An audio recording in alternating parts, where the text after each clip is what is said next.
Hello, students. I am popping on to do what I hope will be a fairly brief week 3 video.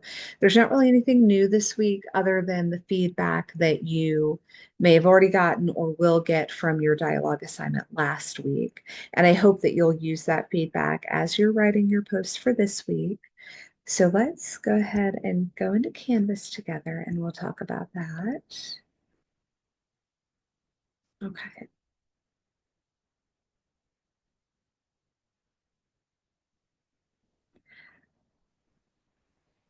All right, so the first thing I want to take a look at is something that I shared Tuesday of week 2 from an announcement, I believe. Here we go. And it's the notes on group discussion on grit and study strategies.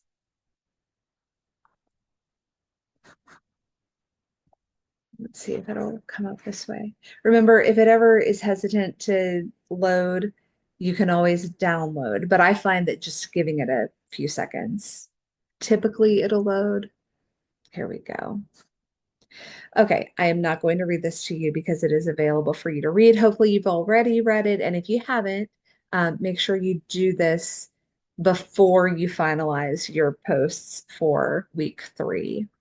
But it just walks you through a little bit about my feedback. I will reiterate that whatever I post as feedback, it's not meant to sound critical. It's not meant to be harsh. And if it ever conveys that way, I'm so sorry. It's not my intention. I want you to succeed. And so, in order for you to do that, I have to give you honest feedback on your work and let you know where you can make changes next time. And so that's the only reason why I am giving critiques. And by mastering these basic skills now, it's going to help you in every class that you take after this. These are basic writing and research skills that we're working on. So they really are foundational to everything else that you're going to do in college. Okay. Now, I will say, and I wrote this on some people's feedback, you have 2 prompt choices for every dialogue. You're going to have one. You've had week 2, week 3 is coming up due. Um, And then weeks 5 and 7, you'll have other ones. Every single one of those weeks, you'll have 2 choices of prompt. And I want you to focus on only one instead of trying to respond to both. I always have students who respond to both, and in general, neither one is given the thoroughness that I would like for it to have. So just choose one. You don't get bonus points for doing both. And in fact, a lot of times, students end up earning fewer points because both responses are lacking instead of just giving all of your time and attention to one and giving it full effort. Okay. Keep in mind the length requirement. I do have students who will email me and ask, am I going to get points deducted for going over? No. You know, there's going a little bit over and then there's being excessive and posting an absolute wall of text. I'll ask that you try to avoid that. I don't think any of these prompts require that much discussion. Um, so, it does come to a point where you need to think about being respectful of your professor's time because last week I had 50 discussions to grade, which is a lot for me. So just think about that. But really, the more serious issue is going under the word count because that tends to signal that there's something missing that you haven't discussed the entire prompt fully. Last week, depending on which one you chose, most people choose the grit prompt historically. I've never had a class where more students choose the study strategies prompt. But whichever one you chose, there are 2 parts to the prompt. It's either what is grit and why should Christian leaders develop grit, or it was identify 2 study strategies that stood out from the reading and how you'll implement those into your routine. And so you want to make sure that you're fully responding to both parts of the prompt, or if there are multiple parts, every part there. I think usually it's a two-part.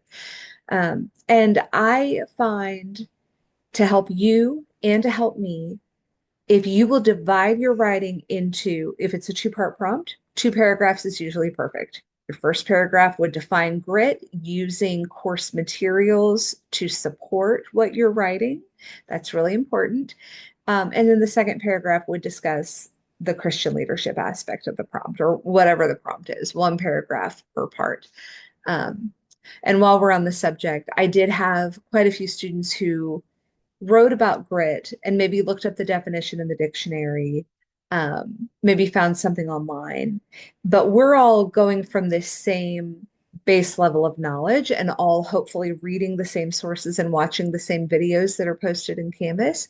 So it really is important that you cite those sources that are provided in Canvas, as you're writing. So don't forget to do that. That's really, really important. And I will signal to you in my feedback on Friday or Saturday when that's missing so that you have a little bit of time to go in and fix it. Okay, this is a big one. I see this a lot. I have to comment on it so often. And the sooner you can get in the habit of not doing this, the better. You know, I think some of us approach writing with a very humble attitude that, I'm just a student. I don't want to talk like I'm an expert. But it's okay because I know that this is your writing. It's your point of view, supported with sources, usually. There are some assignments that don't require that, and we'll talk about that in week 4. But it's okay to write and speak confidently uh, in your studies. So we want to get rid of expressions like I think, I believe, in my opinion, I feel. Um, I know it's how you feel. You're the one writing it. And you sound so much more confident when those expressions are eliminated. So think about that. I will remind you of it often if you continue to do it. And then I say a little bit about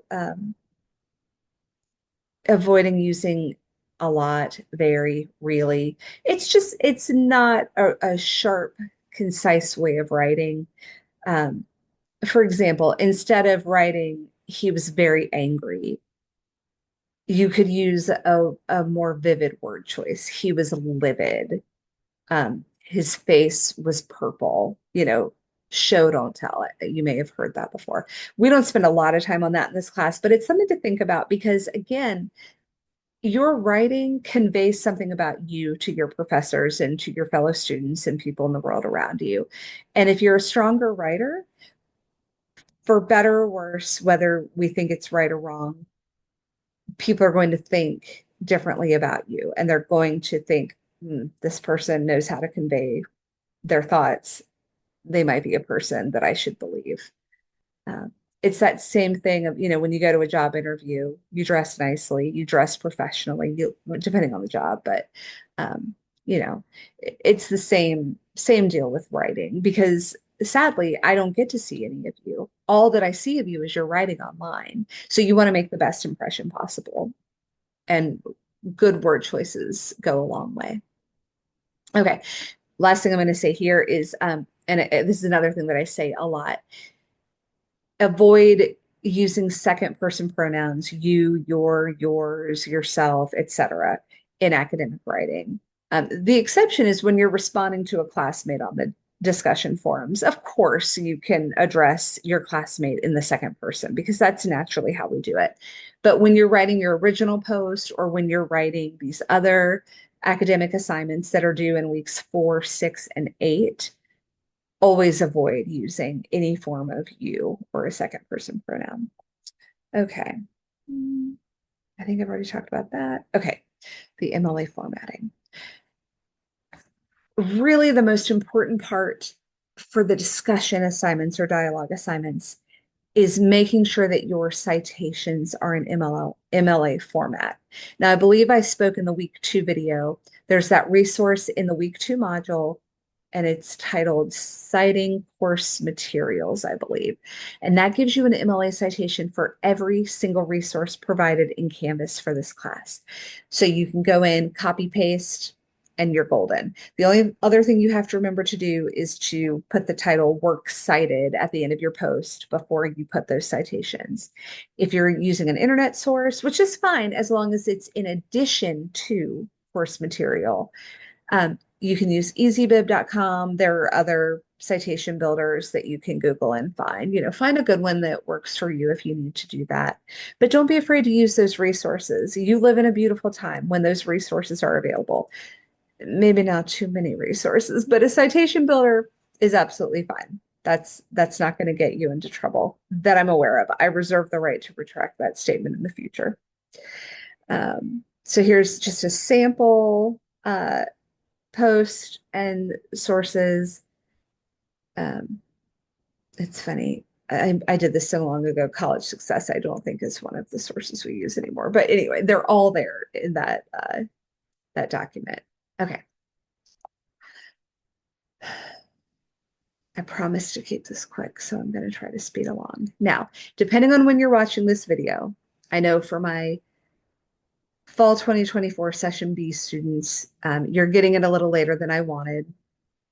But I release things strategically for a reason. So with that said, I'm going to go, if you're in the session B fall 2024, this you may be seeing this video at the same time. You may be seeing it a little bit before. It just depends on how late you're up tonight. But for future students, you may watch this video before this announcement comes available. I do not make it available until Friday of week 3, and there's a reason for that.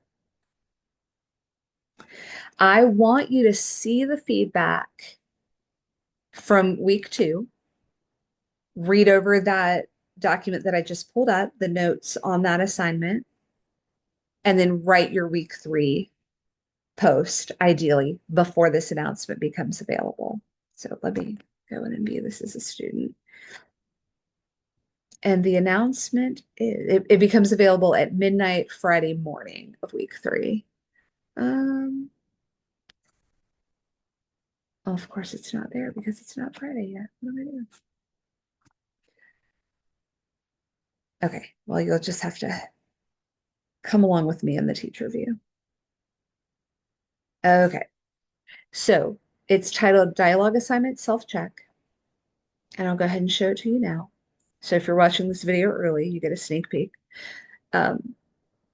But, I do want you all to keep in mind that writing is a progression. It's kind of like math. You can't learn to multiply before you learn to add.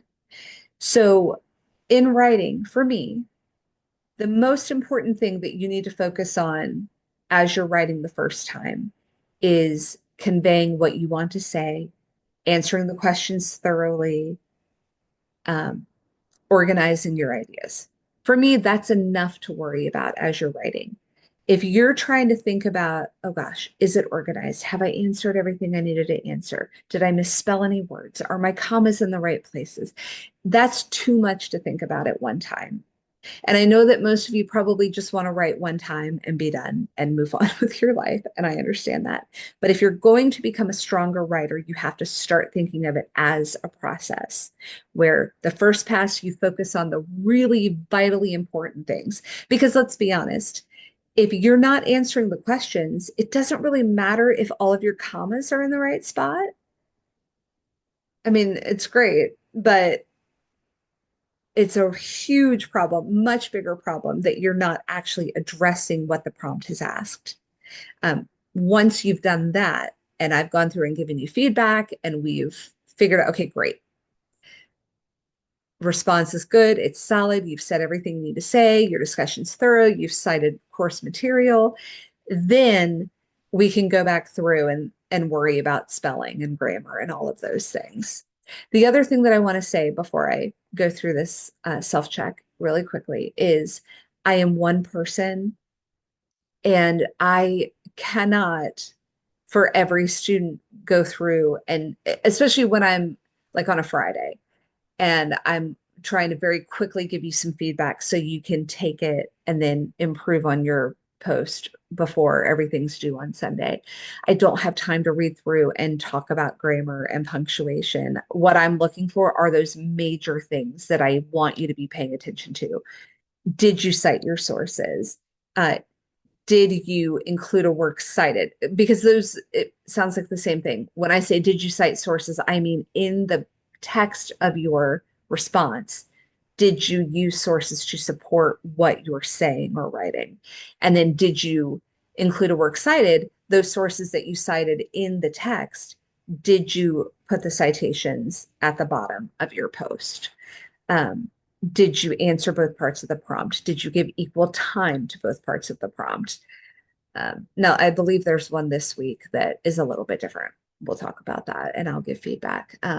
It's the who am I prompt. I can't remember now if that's week 3 or 5, but um, if you choose that one, that's more like a storytelling narrative prompt. The other one is a standard 2-part prompt. Okay, so because I don't have time to go through and address every single thing, what I'm going to ask you all to do is come to this self-check, and what you can do, I don't know if this is going to show up, but I'm going to try. If you're in Google Chrome like I am, or I know similar browsers do similar things, I'm going to click and drag this tab. And if you hover over the expand button in the top right corner of your browser, you can do this really cool thing where you can put tabs side by side. So you could have your self-check on one side of the screen and your post on the other side. This is what I recommend. Or print out the self-check if you prefer to do that. And then you can go one question at a time, look at your work, and make sure that you've done everything you need to do before it's graded. I'm going to do this. Okay. Hopefully that showed up. The screen sharing is a little wonky sometimes. Okay, very quickly, I'm going to go through the self-check and just go over the things that I want you to look for. And the beautiful thing is, if you will get in the habit of doing this, eventually you're not going to need this list so much because you're going to be thinking, oh, I'm not supposed to use second person pronouns. Oh, I'm not supposed to use I think, I feel, I believe, or similar expressions. Um, and it'll help you to save time in the long run. If you will do the work now, it will save you time in the long run. I promise you. Okay, so things to just go through and make sure you did. And again, if you need to make changes, reply, copy and paste your first post into that reply, make the changes, and then submit. Please do not type over that original post. I like to see the progression if you're editing and making changes. So always post a new reply, and I'll always grade the most recent one. Okay, so the questions that I want you to think about and correct without me prompting you at this point. Did you choose only one of the 2 prompts? Did you take care to avoid second person pronouns, you, your, yours, etc.? Did you remember to include a works cited of scripture, course materials, and any other sources you may have used? Are those citations formatted according to MLA requirements? Did you proofread carefully using either the Writing Center or a friend with exceptional language control? Because sadly, we cannot use Grammarly anymore because of the flagging issue with artificial intelligence. Did you organize your writing into 2 paragraphs, one that addresses each part of your chosen prompt? Did you eliminate all expressions such as I think, I feel, I believe, in my opinion? Oh, this is another important one. If you used a direct quote, meaning you quoted an author, a speaker in a video, word for word from the source, you have to place quotation marks around the verbatim word for word portion. If you don't, even if you tell me what source it's from, it is technically considered plagiarism. You have to note where the language is not your own and it is someone else's. Likewise, if you are paraphrasing, which means you're taking the idea, you're putting it into your own words, you're still citing the source, you still have to tell me where that information came from. But if you're paraphrasing, make sure you are truly putting it into your own words. Changing a word here and there is not enough. If the spirit of the author's language is still there and still very similar, you have not paraphrased fully enough. You truly have to put it into your own words. And then finally, did you avoid using proofreading software that might give a positive result for use of artificial intelligence? And what's not on here, and hopefully it doesn't need to be said, but I'm going to say it again anyway. Do not let a writing generator write your post for you. I found some last week and it's a zero until you write it for yourself. Save yourself the time and heartache and embarrassment and just write it. I'd rather it be poorly written than be written by a bot or artificial intelligence. Okay. Now, one last note, and then I promise we're going to be done with this video for the night. Um, I will not point out grammatical issues in your writing on the forum. I think that tends to be a little bit embarrassing for people. No one likes to have their grammar corrected in front of everyone. So I won't do that. But neither will I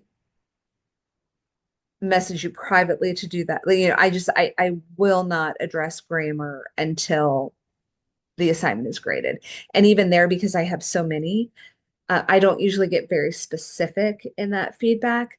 However, if you would like specific grammatical feedback, you can just email me and say, you know what, I was really not confident about where to put commas in that second paragraph. Could you read over it and give me some help? Absolutely no problem. Anyone who wants that, I am happy to do it. Just email me and let me know. Okay. So that is really all I want to say about week 3. It's, basically a repeat of last week. You have a quiz and the dialogue assignment. And sorry, I'm going to stop sharing.